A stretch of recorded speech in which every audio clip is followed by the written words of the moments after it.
நமக்கு சில நேரங்களில் காலையில் எழுந்திரிச்ச உடனே கால் கீழே வச்சா கீழே வைக்க முடியல, ஒரு மாதிரி மதன்னு இருக்குது, ஒரு மாதிரி சுறுசுறுப்பாகவே இல்லாமல் கால் கீழே வச்சாலே ஒன்றுமே தெரியல, உணர்வே இல்லைங்க, நடக்கிற போது முடியல. சிலருக்கு வலி இருக்கலாம், குதிங்காலில் வலி இருக்கலாம், சிலருக்கு பாதம் அடிக்கடி மரத்து போகுது, காஃப் மசில்ஸ் எப்பயுமே வலிச்சுக்கிட்டே இருக்கு. இந்த மாதிரி பல தொந்தரவு சொல்றாங்க பார்த்தீங்களா. அவங்களுக்கு சின்னதான ஒரு யோகாசனம், ஏற்கனவே நம்ம வலியை பற்றி பார்த்துக்கிட்டு இருக்கோம் பாருங்க, அதில் சின்ன யோகாசனம் தான். இந்த யோகாசனம் செய்ய செய்ய நமக்கு கால் முட்டிக்கு கீழே இருக்கக்கூடிய அனைத்து பிரச்சனைகளும் சரியாகும். இதோட சைடு எஃபெக்ட் நிறையா இருக்கு. கால் முட்டிக்கு கீழே மட்டும் இல்லைங்க, கால் முட்டியில் ஏதாவது ப்ராப்ளம் இருந்தாலும் சரியாகும். இது என்ன யோகாசனம்ன்றத நம்ம இப்போ கற்றுக்கலாம். ரொம்ப சின்ன எக்ஸசைஸ் தாங்க. இது 3 வேலையும் செய்யணும். காலையில சாப்பிட்றதுக்கு முன்னாடி, மத்தியானம் சாப்பிட்றதுக்கு முன்னாடி, இரவு நேரத்தில் சாப்பிட்றதுக்கு முன்னாடி. சில நேரங்களில் நம்மளால சாப்பிட்றதுக்கு முன்னாடி மத்தியானம் பண்ண முடியலன்னு பரவாயில்ல, காலையில நைட் பண்ணிடுங்க. எப்பெல்லாம் மத்தியானம் பண்ண முடியும் அப்படியே சேர்த்து பண்ணிடுங்க. 2 கால் நேராக வச்சுக்கோங்க, சரிங்களா? அது பிடிக்கிற ஒரு விஷயம். இந்த கை இருக்கு பார்த்தீங்களா, கட்டை இருக்கு பார்த்தீங்களா, கட்டை ஒரு பக்கமாக மடக்கி வச்சுக்கோங்க. மேலே 4 விரல் க்ளோஸ் பண்ணிக்கோங்க. இந்த மாதிரி 4 விரல் க்ளோஸ் பண்ணிக்கிட்டேன். இந்த கை எப்படின்னா மூடிக்கிட்டு இப்படி க்ளோஸ் பண்ணிக்கிட்டேன்.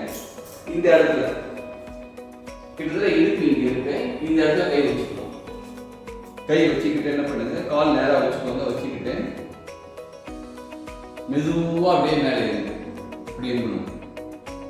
அதாவது இந்த கால் இருக்கு பார்த்தீங்களா, கால் கட்டைகள் தோல் நிற்குதுன்னு சொல்லுவாங்க பாருங்க, அந்த மாதிரி எவ்வளோ முடியுமோ அந்த மாதிரி எவ்வளோ தூரம் நம்மளால எங்க முடியுமோ ஒரு 10 டைம்ஸ் மெதுவா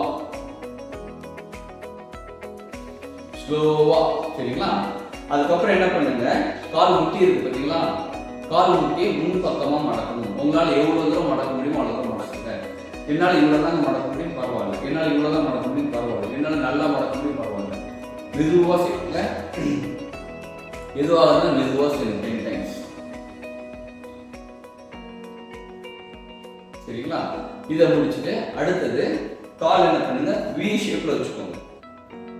குதிங்கால் இருந்து பக்கத்துல வச்சுக்கிட்டு காலை வி ஷேப்ல வச்சுக்கோங்க. வி ஷேப்ல வச்சுக்கிட்டு அதே மாதிரி இப்படி ஒரு 10 டைம்ஸ் முடிச்சிட்டீங்களா? இப்ப கால் முட்டி என்ன பண்ணணும், நேரா வரணும். நல்லா கவனிச்சுக்கணும், கால் முட்டி நேரா வரணும். இப்படி ஒரு 10 டைம்ஸ். அடுத்தது கால் கட்டவல் இருந்து ஒன்னா சேர்ற மாதிரி வச்சுக்கோங்க. இப்படி வச்சு நின்றுட்டு அதே மாதிரி 10 டைம்ஸ் மெதுவா செய்யணும், பொறுமையா ரிலாக்ஸா செய்யணும். முடிச்சுட்டு கால் முட்டி மறுபடியும் நேரா வரணும். உங்களால எவ்வளவு உட்கார முடியுமோ அவ்வளவு உட்காருங்க. இந்த மாதிரி ஒரு 10 டைம்ஸ், சரிங்களா? அப்புறம் சாதாரணமா நின்றுக்கோங்க, கைகளை சாதாரணமா இறக்கிக்கோங்க. இந்த மாதிரி தினமுமே நீங்க செஞ்சுட்டு வாங்க. உங்களுக்கு கால் பாதத்தில் இருக்கக்கூடிய ப்ராப்ளம், கால் மதமதத்து போறது, கால் ஒரு மாதிரி விறுவிறுப்பு இருக்கிறது, சிலர் காலை கீழே வச்சுட்டு கீழே கால் வைக்க முடியாது, வச்சாலும் ஒரு சென்ஸ் இருக்காது, உணர்வு இருக்காது. இந்த மாதிரி எப்படிப்பட்ட ப்ராப்ளம் இருந்தாலும் சரியாகும். இந்த மாதிரி நிறைய உடல் உபாதைகள் இருக்கு பார்த்தீங்களா, இதெல்லாம் சின்ன சின்ன எக்ஸசைஸ்ல சரி பண்ணிக்கலாம். அடுத்தடுத்த பதிவில் நம்ம தொடர்ந்து பார்த்துக்கிட்டே இருக்கலாம். இதை நீங்க எக்ஸ்பீரியன்ஸ் பண்ணிட்டு கமெண்ட்ல நீங்க என்ன ஃபீல் பண்ணீங்கன்னு சொல்லுங்க. தொடர்ந்து அடுத்தடுத்த பதிவில் பார்த்துக்கிட்டே வாங்க. நமக்கும் நம்ம ஃபேமிலி மெம்பர்ஸ்க்கும் நம்ம ஃப்ரெண்ட்ஸுக்கும் நம்ம தெரிஞ்சவங்க எல்லாருக்கும் இதை ஷேர் பண்ணுங்க. அவங்களுக்கும் ஏதாவது ப்ராப்ளம் இருந்தால் சரியாகும். வாழ்க வளமுடன்.